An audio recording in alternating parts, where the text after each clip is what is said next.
안녕하세요. 우리 동네 알려드림입니다. GTX, 수도권 광역급행철도는 지역경제, 특히 부동산 시장에서 가장 기대되는 교통 인프라로 손꼽히고 있습니다. 2017년부터 본격 추진되어 먼 미래일 같던 GTX 개통이 바로 내년으로 다가왔습니다. 오늘은 이 GTX와 관련해서 이야기해보겠습니다. 먼저 GTX에 의심을 품었던 사람을 위해 2024년 개통이 예정된 A 노선에 대해 알아봅니다. GTX 중 가장 먼저 착공을 시작한 노선은 바로 GTX-A입니다. 실제 차량 모습이 작년 말 공개가 됐고 수서역 GTX 신설역 현장에서는 터널 관통식도 있었습니다. 그만큼 GTX 시대가 곧 다가올 것이라는 거죠. 공개된 열차를 살펴보면 8량 1편성으로 운행되며 지하철과 조금 다른 모습도 볼 수 있었습니다. 예를 들어 KTX처럼 단문형 출입문이라던가 객실 간 통로문 상부에도 전광판이 설치되어 있습니다. 좌석은 지하철과 비슷해 보이네요. 롱시트로 배치가 됩니다. GTX-A는 경기 파주 운정 신도시에서부터 일산 신도시의 킨텍스, 서울역, 삼성, 동탄까지 약 82.1km를 연결합니다.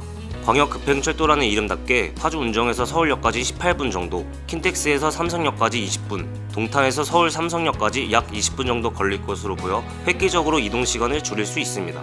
그럼 개통 예정 일정을 볼까요? 내년 초 수서에서 동탄 구간 개통을 시작으로 하반기에는 파주에서 서울역 구간을 개통하고 오는 2028년 전 구간 개통을 목표로 진행 중입니다. 이렇게 교통 여건 개선이 기대되는 지역은 어디가 있을까요? GTX-A가 지나는 길목에는 신도시급 주거지가 있습니다. 북쪽부터 본다면 운정역에는 파주 운정 신도시가 있습니다. 일산에서 더 올라가는 운정 신도시는 과거 아무것도 없는 허허 벌판이었지만 이제는 쾌적한 주거 여건으로 경기 서북부 권역의 대표 신도시로 자리 잡고 있습니다. 남측으로 조금 내려오면 킨텍스역이 있는 일산 신도시를 지나고요. 3기 신도시 중 하나인 창릉 신도시와 고양 원흥지구에서 이용 가능한 창릉역도 계획되어 있습니다. 이젠 서울 남측으로 내려가 보면 1기 신도시인 분당과 IT 기업들의 메카 판교를 지나는 성남역, 용인 플랫폼 시티 청사진이 있는 용인역, 동탄 신도시가 있는 동탄역이 있습니다. 참고로 동탄은 수도권에서 큰 면적을 자랑하는데요. 동탄 2신도시의 경우 1, 2기 신도시 중 부지 면적으로는 1등입니다. 24제곱킬로미터, 분당이 19제곱킬로미터니까 분당보다도 더 크네요.